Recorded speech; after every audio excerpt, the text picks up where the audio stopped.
तो कहानी की शुरुआत होती है एक बहुत ही बड़ी बर्फीले इलाके से, जहां हम एक आदमी को देखते हैं जिसका नाम ओवरगार्ड होता है। वो एक पायलट होता है और उसका जहाज इस बर्फीले इलाके में तबाह हो गया होता है। अब क्योंकि वो यहाँ पर फंस गया था, इसीलिए काफी परेशान हो गया था और किसी मदद की आने का इंतजार करने लगता है। फिर वो वहाँ एक काफी बड़ा SOS लिख देता है, जो किसी को मदद के लिए बुलाया जाने वाला एक निशान होता है। उसने भी ये इसीलिए बनाया था ताकि अगर कोई प्लेन यहाँ से गुजरे तो उन्हें पता चल जाए कि ये यहाँ फंसा हुआ है और वो लोग इसे बचा ले। उसके पास कोई नक्शा भी नहीं था जिसके जरिए वो ये जान सकता कि इस वक्त वो कहाँ है, मगर फिर वो अपने हिसाब किताब से एक नक्शा बनाता है। अब देखते ही देखते दिन ढलने लगता है। उसकी फिक्र बढ़ती ही जा रही थी कि कहीं वो यहाँ फंस न जाए। जहाज तबाह होने की वजह से उसका पूरा रेडियो सिस्टम भी तबाह हो गया था, जिससे वो किसी को मदद के लिए बुलाता। वो यहाँ अपने जहाज में ही रहता है और मदद आने का इंतजार करता रहता है। अगले दिन जब वो जागता है तो उसे काफी भूख लगी हुई थी, इसीलिए वो बर्फ के नीचे मछलियाँ पकड़ने के लिए कुछ ट्रैप यानी जाल लगाता है ताकि कोई मछली उसमें फंस जाए और इसके खाने का गुजारा हो सके। वो बहुत सारी मछलियों को पकड़ने में कामयाब भी हो जाता है।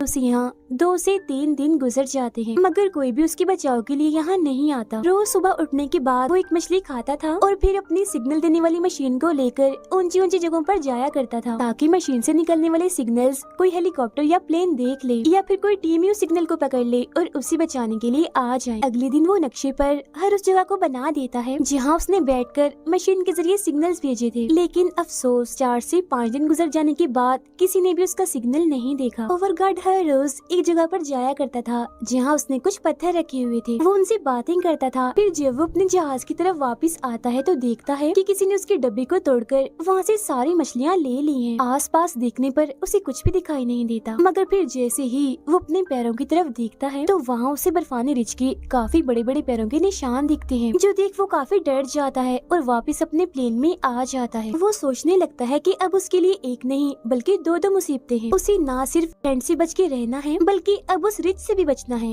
वरना तो वो उसे मार देगा। अगले दिन वो सिग्नल मशीन को लेकर ऊंचाई पर जाता है और दूर के पहाड़ों को देखने लगता है, जहाँ वो उस बर्फीले रिछ को भी देखता है, लेकिन वो इससे काफी दूर था। वो रिछ भी इसे देख चुका था, मगर वो इसके पास आने की बजाय दूसरी तरफ जाने लगता है। अब ऐसे ही हर रोज वो अपनी मशीन से सिग्नल भेजकर जैसे मशीन को देखता है तो उस पर हरे रंग की लाइट जलती है। इसका मतलब ये था कि अभी तक किसी को भी उसका सिग्नल नहीं मिला। तो ये देख वो काफी मायूस हो जाता है और सोचने लगता है कि पता नहीं और कितने दिन मैं यहाँ पर जिंदा रह पाऊंगा। अब कुछ ही दूरी पर उसे हेलीकॉप्टर नजर आता है, जिसे देख वो काफी खुश हो गया था और चिल्लाने लगता है। उनका ध्यान अपनी तरफ करने के लिए वो कुछ जलाता है। उसका ये प्लान कामयाब हो जाता है क्योंकि वो लोग इसे देख लेते हैं और इसी की तरफ ही आने लगते हैं, जिससे ओवरगार्ड की खुशी का तो कोई ठिकाना ही नहीं रहता।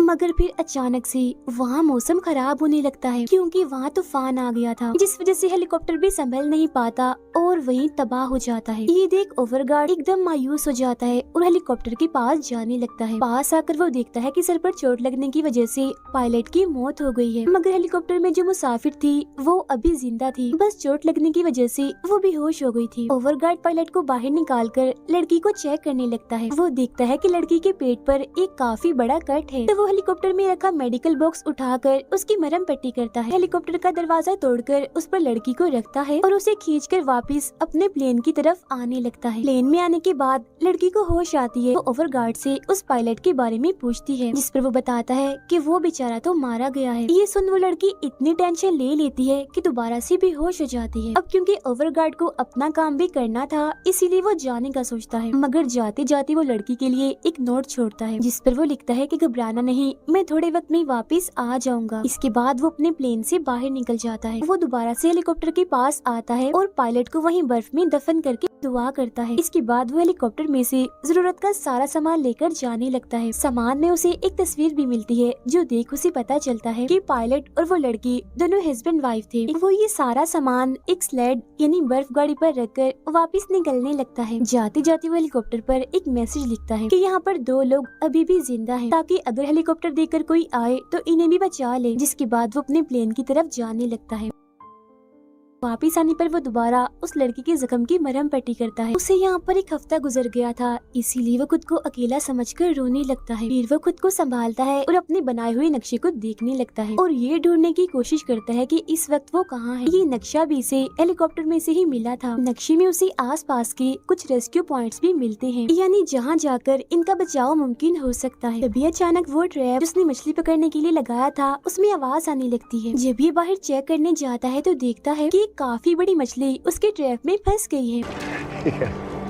अब सामान में कुछ नूडल्स भी थे जिन्हें मछली के साथ वो पकाता है और आज काफी दिनों के बाद उसे गर्मा गर्म खाना खाने को मिलता है। साथ ही वो उस लड़की को भी होश में लाता है और थोड़ा सा खाना उसे भी खिलाता है, लेकिन वो ठीक से नहीं खा रही थी क्योंकि अभी भी वो बेहोश ही थी। अब वो सिग्नल मशीन दोबारा से लेकर काफी दूर जाता है, साथ ही वो अपने प्लेन पर भी नजर रख रहा था। अब ऐसे ही करते करते उन्हें कुछ और दिन गुजर जाते हैं। लड़की की तबीयत भी दिन ब दिन खराब होती जा रही थी। मेडिकल बॉक्स में जो दवाइयाँ थी उनका भी उस पर कोई असर नहीं हो रहा था। सारी सूरत हाल को देखते हुए ओवरगार्ड पास वाले रेस्क्यू पॉइंट पर जाने का सोचता है। उसने काफी मछलियाँ भी अपने साथ स्टोर कर ली थी ताकि सफर में ये उसके खाने के काम आ सके। इसके अलावा पानी और बाकी जरूरत का सामान भी लेकर वो स्लेड पर रखता है, जिसके बाद वो लड़की को भी अपने स्लीपिंग यानी सोने वाले बैग में डालकर स्लेड पर रख देता है क्योंकि वो उसे भी अपने साथ ले जा रहा था। आखिरी बार वो अपने प्लेन को देखता है, जिसके बाद स्लेड की रस्सी को अपने पेट पर बांधकर निकलने लगता है। रास्ते में बार बार ओवरगार्ड को उस लड़की की फिक्र हो रही थी, इसीलिए वो उसे चेक करता है और पानी पिलाने की भी कोशिश करता है ताकि उसकी तबीयत और खराब ना हो जाए। साथ ही वो जानबूझकर उससे बातें भी करता है ताकि वो लड़की खुद को अकेला महसूस ना करे और उसे ऐसा ही लगे कि कोई तो है उसके साथ। देखते ही देखते वो थोड़ा रास्ता पार कर लेता है।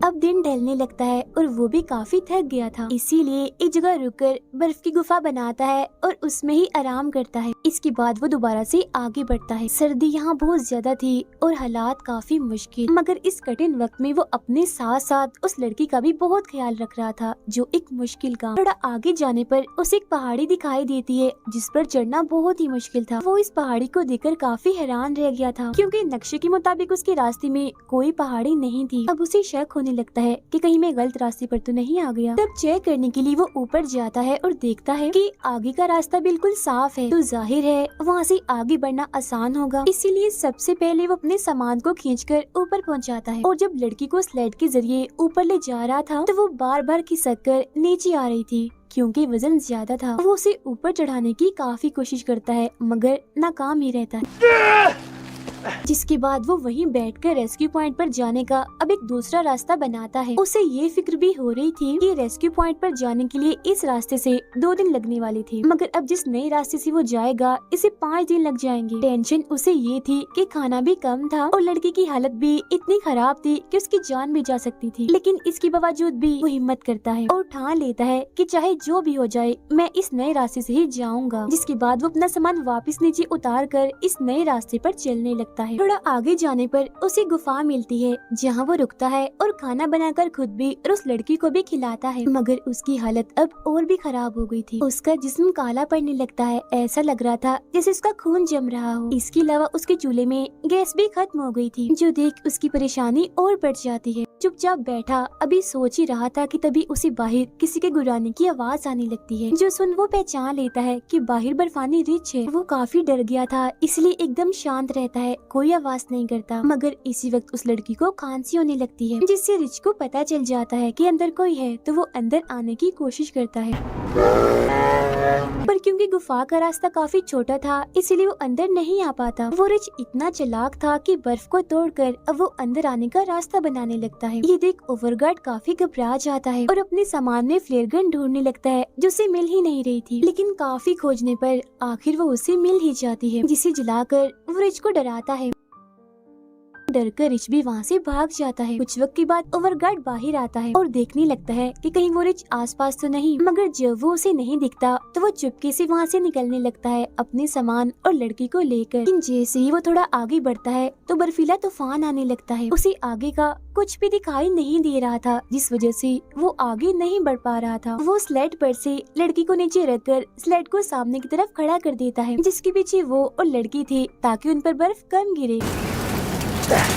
फिर वो भी जाकर उस स्लीपिंग बैग में लेट जाता है जिसमें वो लड़की थी। फिर कुछ वक्त के बाद तूफान जब थोड़ा बहुत रुक जाता है तो उसे पानी पिलाने लगता है, मगर उसकी हालत इतनी खराब हो गई थी कि उसका मुंह ही नहीं खुलता। अचानक उसे खांसी होती है जिसके बाद उसके मुंह से खून निकलने लगता है। अब जब ओवरगार्ड उसके जख्म को चेक करता है तो उसे पता चलता है कि लड़की को इन्फेक्शन हो गया है। इसी के साथ ही वो लड़की दोबारा से बेहोश हो जाती है। जो देख ओवरगार्ड को लगता है कि लड़की मर गई या अगर नहीं भी मरी तो कुछ देर में मरने वाली है, उसे आगे ले जाने का कोई भी फायदा नहीं होगा। इस वजह से ओवरगार्ड को दुख तो होता है, मगर वो बेचारा करता भी क्या, वो लड़की को वहीं पर छोड़कर अकेला ही वहाँ से जाने लगता है, क्योंकि अगर वो उसे साथ में लेकर भी जाता तो भी उसे बचाया नहीं जा सकता था, क्योंकि यहाँ आसपास कोई हॉस्पिटल नहीं था। थोड़ा आगे जाने पर वो गड्ढे में गिर जाता है जिससे फौरन ही वो बेहोश हो गया था। उसे काफी चोट भी लग जाती है। फिर जब उसे होश आती है तो वो देखता है कि मेरी टांग कुछ पत्थरों में फंस गई है। वो वहाँ से निकलने की बार बार कोशिश करता है, मगर पत्थर इतने भारी थे कि वो वहाँ से नहीं निकल पाता। वो काफी घबरा गया था और रोने लगता है। उसे फौरन ही समझ आ जाती है कि बस अब मैं भी नहीं बचूंगा, मेरे मरने का वक्त भी करीब है। यहाँ साथ ही उसे अपनी गलती का पछतावा भी होने लगता है कि मुझे उस लड़की को अकेला छोड़ना नहीं चाहिए था, क्योंकि हो सकता है कि मुझे इसी चीज की सजा मिली हो। लड़की का सोचकर उसे एक उम्मीद मिलती है, जिसके बाद बड़ी मुश्किल से अपनी टांग को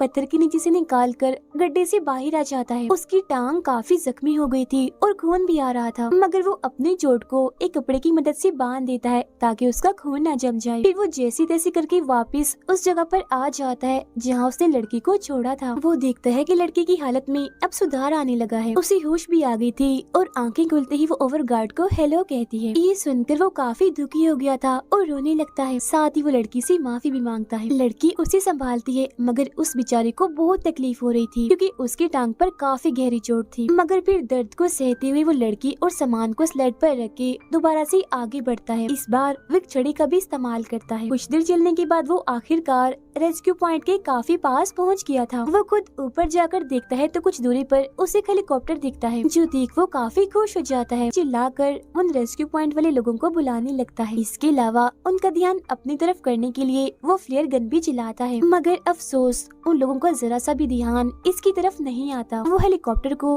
बस वहाँ से ले जाने ही वाले थे। अब ये देखकर ओवरगार्ड अपनी वो जैकेट जिससे वो खुद को बचा रहा था उसे फ्लेयर गन की मदद से जला देता है, ताकि ये बड़ी सी आग जलती हुई देखकर ही उन लोगों का ध्यान इसकी तरफ हो जाए। लेकिन इससे भी कोई फायदा नहीं होता, क्योंकि हेलीकॉप्टर दूसरी तरफ जाने लगता है। ये देख ओवरगार्ड की बची कुछ हिम्मत भी टूट जाती है। वो काफी मायूस हो गया था, जिसके बाद वो लड़की का हाथ अपने हाथ में लेकर वहीं लेट जाता है। अब उसकी पूरी हिम्मत जवाब दे चुकी थी, मगर तभी हम देखते हैं कि वो हेलीकॉप्टर घूमता हुआ उनके पीछे उतरने लगता है, जिसकी फौरन ही बाद अब उन दोनों को बचा लिया जाता है। ये कहानी दरअसल हिम्मत और हौसले की है कि चाहे हमारे ऊपर कितने भी मुश्किल हालात क्यों ना आ जाए, हमें हिम्मत कभी नहीं छोड़नी चाहिए। जिसकी जिंदा मिसाल ओवरगार्ड है, जिसने इतने कठिन हालात में अपने साथ साथ उस लड़की की भी जान बचाई। ये सब सिर्फ एक चीज से ही हो पाया, और वो है हिम्मत, जो उसके अंदर बहुत ज्यादा थी। तो इस कहानी से हमें ये सीख भी मिलती है कि हमें हमेशा ही ऐसे हिम्मत करनी चाहिए जिसे ओवरगार्ड ने की। इसी के साथ ये कहानी यहीं पर खत्म हो जाती है।